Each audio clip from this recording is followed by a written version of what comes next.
வணக்கம் அபிரகாம். அதாவது கர்நாடக மாநிலம் பெங்களூரு சிறப்பு நீதிமன்றத்தின் வசம் இருக்கும் முன்னாள் மறைந்த தமிழக முதல்வர் ஜெயலலிதாவின் அசையும் மற்றும் அசையா சொத்துக்களை தமிழக லஞ்ச ஒழிப்புத்துறையிடம் வழங்க விதிக்கப்பட்ட தடை ஜனவரி 3ஆம் தேதி வரை தொடரும் என கர்நாடகா நீதிமன்றம் அறிவித்தது.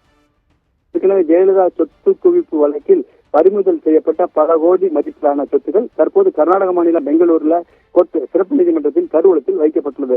சுமார் 25க்கும் மேற்பட்ட கிலோ எடையுள்ள தங்க நகைகள், வைரம், பிளாட்டினம், வைடூரியம் என பல்வேறு வகையான சொத்துக்கள் பல கோடி மதிப்புள்ளது இங்கு அடங்கியுள்ளன. இந்த சொத்துக்களை ஏலம் விட வேண்டும் என்று கர்நாடகாவை சேர்ந்த சமூக ஆர்வலர் ஒருவர் நீதிமன்றத்தில் மனு அளித்திருந்த நிலையில் இந்த வழக்கில் பறிமுதல் செய்யப்பட்டுள்ள சொத்துக்கள் அனைத்தையும் தமிழக லஞ்ச ஒழிப்புத்துறையிடம் ஒப்படைக்க முடிவெடுத்து அதற்கான ஏற்பாடுகளை செய்யுமாறு சிறப்பு நீதிமன்றம், அதாவது பெங்களூரு சிறப்பு நீதிமன்றம் ஏற்கனவே உத்தரவிட்டிருந்தது. கீழ்கோர்ட்டு விதித்த உத்தரவுக்கு கர்நாடக உயர்நீதிமன்றத்தில் தமிழகத்தைச் சேர்ந்த ஜெயலலிதாவின் அண்ணன் மகளான தீபா தரப்பு வழக்கறிஞர் சத்யகுமார் என்பவர் ஆஜராகி இது அனைத்திற்கும் ஆர்சி ஜெயலலிதாவின் உறவினரான தீபா தான் என்று அதை தமிழக லஞ்ச ஒழிப்புத்துறையிடம் ஒப்படைக்க கூடாது என்று சிறப்பு நீதிமன்றத்தில் கோரிக்கை வைத்திருந்தார். ஆனால் அவரது கோரிக்கையை சிறப்பு நீதிமன்றம் நிராகரித்தது. இதனைத் தொடர்ந்துதான் அவர் தரப்பில் கர்நாடக நீதிமன்றத்தில் தடை வாங்கியிருந்தார்கள். இந்த நிலையில் இந்த தடை அவர் பெற்றிருந்த நிலையில் தான் இன்று இந்த இடைக்கால தடை மீதான விசாரணை உயர்நீதிமன்றத்தில் விசாரணைக்கு வந்தபோது அதாவது ஜெயலலிதா தரப்பின் அந்த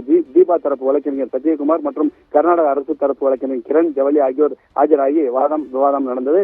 இந்த நிலையில் தீபா தரப்பு வழக்கறிஞர் சத்யகுமார் தனது தரப்பு வாதங்களை நீதிமன்றத்தில் வைத்து எடுத்து இந்த வழக்கு விசாரணை வரும் ஜனவரி 3ஆம் தேதிக்கு ஒத்திவைக்கப்பட்டுள்ளதுங்க. அபிரகாம்.